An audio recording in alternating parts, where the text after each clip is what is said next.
بسم اللہ الرحمن الرحیم۔ السلام علیکم، welcome back to my YouTube channel Ahsan Lodhi. آج ہم اس ویڈیو میں بات کریں گے مسلمانوں کے دوسرے خلیفہ یعنی حضرت عمر فاروق رضی اللہ تعالیٰ عنہ کے بارے میں، اور نظر ڈالیں گے ان کی سیرت پر اور جانیں گے ان کی زندگی کے بارے میں مختلف حقائق۔ تو چلیے ویڈیو کو باقاعدہ آغاز کرتے ہیں۔ حضرت عمر فاروق رضی اللہ تعالیٰ عنہ مشہور روایات کے مطابق ہجرت نبی سے 40 سال قبل مکہ مکرمہ میں پیدا ہوئے۔ آپ رضی اللہ تعالیٰ عنہ کا سلسلہ نسب حضور اکرم صلی اللہ علیہ وسلم سے 8ویں پشت پر جا ملتا ہے۔ آپ رضی اللہ تعالیٰ عنہ کا تعلق قبیلہ بنو عدی سے ہے۔ جب حضرت عمر رضی اللہ تعالیٰ عنہ سن رشد کو پہنچے تو ان کے والد نے ان کو اونٹ چرانے کی خدمت سونپی۔ یہ شغل اگرچہ عرب میں معیوب نہیں سمجھا جاتا تھا بلکہ قومی شعار تھا۔ جب زمانہ شباب کا آغاز ہوا تو حضرت عمر رضی اللہ تعالیٰ عنہ ان شریفانہ مشغولوں میں مصروف ہو گئے جو شرفائے عرب میں معمول تھے۔ عرب میں اس وقت جن چیزوں کی تربیت دی جاتی تھی ان میں شب دانی، سپہ گیری، پہلوانی اور مقرری تھی۔ نسب دانی کا فن حضرت عمر رضی اللہ عنہ کے خاندان میں موٹ سے چلا آ رہا تھا۔ حضرت عمر رضی اللہ عنہ کو پہلوانی اور کشتی میں بھی کمال حاصل تھا، یہاں تک کہ اوقاس کے دنگل میں مارکے کی کشتیاں لڑا کرتے تھے۔ شاعری سے بھی آپ رضی اللہ عنہ کو کافی لگاؤ تھا۔ اس وقت کے تمام مشہور شعراء کے اشعار آپ کو یاد تھے۔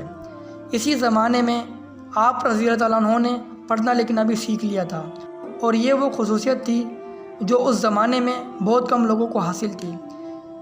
ان فنون سے فارغ ہو کر وہ فکر معاش میں مصروف ہو گئے۔ اس وقت عرب میں معاش کا ذریعہ زیادہ تر تجارت کو سمجھا جاتا تھا، اس لیے انہوں نے اسی تجارت کو اختیار کیا، اور یہی شغل ان کی بڑی ترقیوں کا سبب بنا۔ وہ تجارتی غرض سے ملکوں کے سفر کرتے تھے۔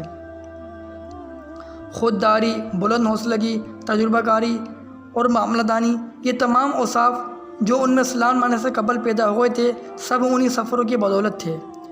جب عرب میں آفتاب رسالت طلوع ہوا یعنی کہ حضور اکرم صلی اللہ علیہ وسلم نے نبوت کا اعلان کیا تو اس وقت حضرت عمر رضی اللہ تعالیٰ عنہ کی عمر 27 سال تھی۔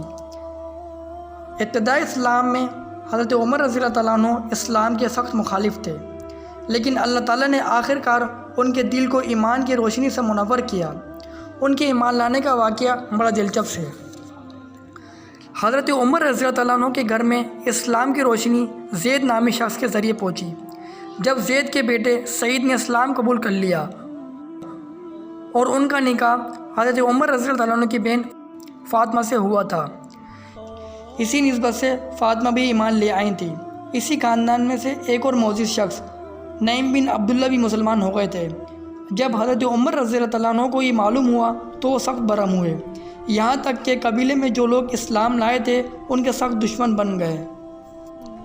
ان کے خاندان کی ایک کنیز نے اسلام قبول کر لیا تھا، اس کو آپ رضی اللہ عنہ بے تحاشا مارتے تھے، اور آخر کار مجبور ہو کر یہ فیصلہ کیا کہ نعوذ باللہ بانی اسلام یعنی کہ حضور اکرم صلی اللہ علیہ وسلم کا قصہ تمام کر دیں۔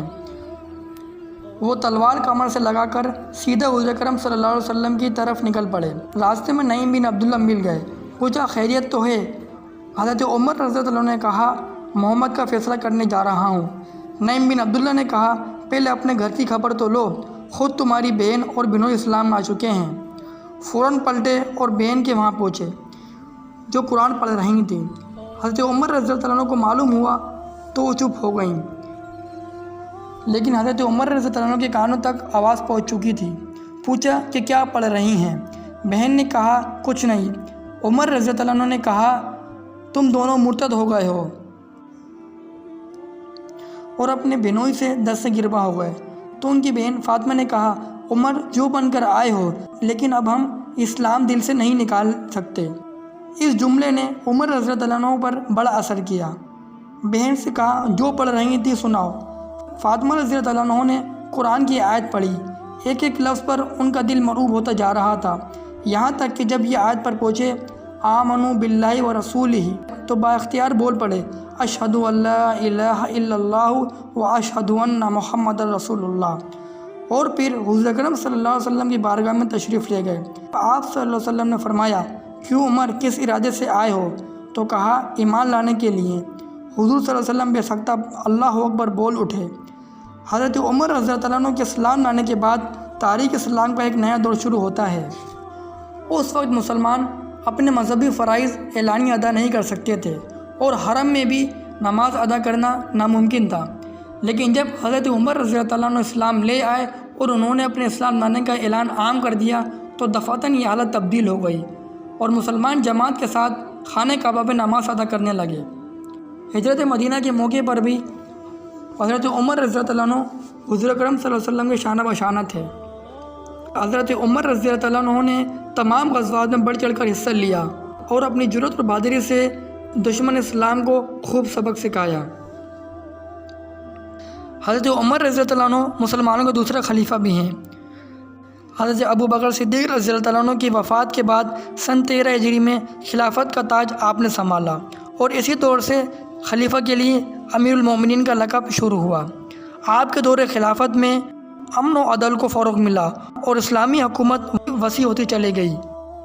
حضرت ابو بکر صدیق رضی اللہ عنہ کے 2 سال خلافت میں اگرچہ بڑی بڑی مہمات کا آغاز ہوا، یعنی عرب کے مرتدوں کا خاتمہ ہوا اور بیرون فتوحات شروع ہوئیں، تاہم حکومت کا کوئی خاص نظام قائم نہیں ہوا تھا اور نہ اتنا مختصر زمانہ اس کے لیے کافی ہو سکتا تھا۔ حضرت عمر رضی اللہ عنہ کے دور میں کئی ممالک فتح ہوئے۔ فتوحات کی تفصیلی حالت پڑھ کر معلوم ہوتا ہے کہ تمام فوج پتلی کی طرح آپ رضی اللہ عنہ کے اشاروں پر حرکت کرتی تھی۔ آپ رضی اللہ عنہ نے فوجی مشقیں، فوج کی نقل و حرکت، فوجی افسران کا انتخاب اور اس قسم کے تمام امور مختلف انتظامات خود وجود میں لائے۔ ان واقعات کی تفصیل کے بعد یہ دعویٰ ثابت ہو جاتا ہے جب سے دنیا کی تاریخ معلوم ہے آج تک کوئی شخص فاروق اعظم کے برابر فاتح اور کشورستان نہیں گزرا جو فتوحات اور عدل دونوں کا جامع ہو۔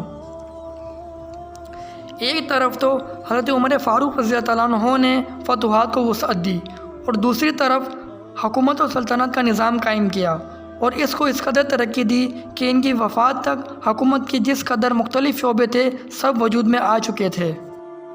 حضرت عمر رضی اللہ عنہ کے ان کارناموں میں سے کچھ کارنامے ہم یہاں ذکر کرتے ہیں۔ ان کارناموں میں عدالت کا قیام بھی ہے۔ اسلام میں عدالت کا وجود حضرت عمر رضی اللہ عنہ لے کر آئے۔ حضرت ابو بکر صدیق رضی اللہ عنہ کے زمانے تک خود خلیفہ وقت اور افسران ملک کی قضا کا کام بھی کرتے تھے، لیکن انتظام کا سکہ جب اس طرح جم گیا تو عمر فاروق نے تمام اضلاع میں عدالت قائم کی اور قاضی کا تقرر بھی بڑی احتیاط اور علم کی بنیاد پر کیا جاتا تھا۔ عدالت کے متعلق ایک ادارہ قائم ہوا جس کی مثال اسلام کے سوا کہیں اور نہیں پائی جاتی، جس کا نام محکمہ افتاء ہے۔ اس کا طریقہ کار یہ تھا کہ قانون دان یعنی قضا ہر جگہ موجود رہتے تھے اور کوئی شخص ان سے اپنا کوئی مسئلہ پوچھ سکتا تھا۔ یہ طریقہ آغاز اسلام میں خود بخود پیدا ہوا اور اب تک قائم ہے۔ جیل خانوں کی ابتدا بھی حضرت عمر فاروق رضی اللہ عنہ نے کی۔ اس سے پہلے عرب میں جیل خانوں کا کوئی نام و نشان نہ تھا۔ بیت المال کا وجود بھی حضرت عمر رضی اللہ عنہ کے دور میں ہوا۔ اسلامی کیلنڈر کی ابتدا بھی حضرت عمر فاروق رضی اللہ عنہ نے کی اور ماہ محرم کو اسلامی کیلنڈر کا پہلا مہینہ قرار دے کر ہجری کا سال ابتدا کیا۔ اس طرح کے حضرت عمر فاروق رضی اللہ عنہ کے کئی کارنامے ہیں جن میں سے ہم اب تک استفادہ کر رہے ہیں۔ اگر ہم حضرت عمر فاروق رضی اللہ عنہ کے مرتبے کی بات کریں تو صرف ایک ہی حدیث ان کے مرتبے کے لیے کافی ہو سکتی ہے کہ حضور اکرم صلی اللہ علیہ وسلم نے فرمایا، میرے بعد کوئی نبی ہوتا تو وہ عمر ہوتا۔ ایک اور روایت میں آتا ہے کہ جس راستے سے حضرت عمر رضی اللہ عنہ گزرتے تھے وہ راستہ شیطان چھوڑ دیتا تھا اور وہاں سے بھاگ جاتا تھا۔ حضرت عمر فاروق رضی اللہ عنہ 10 سال مسلمانوں کے خلیفہ رہے اور 24 ہجری کو یکم محرم الحرام کو شہادت کے مرتبے پہ فائز ہوئے۔ یہ تھی حضرت عمر فاروق رضی اللہ تعالیٰ عنہ کی زندگی کے بارے میں مختصر سی ویڈیو۔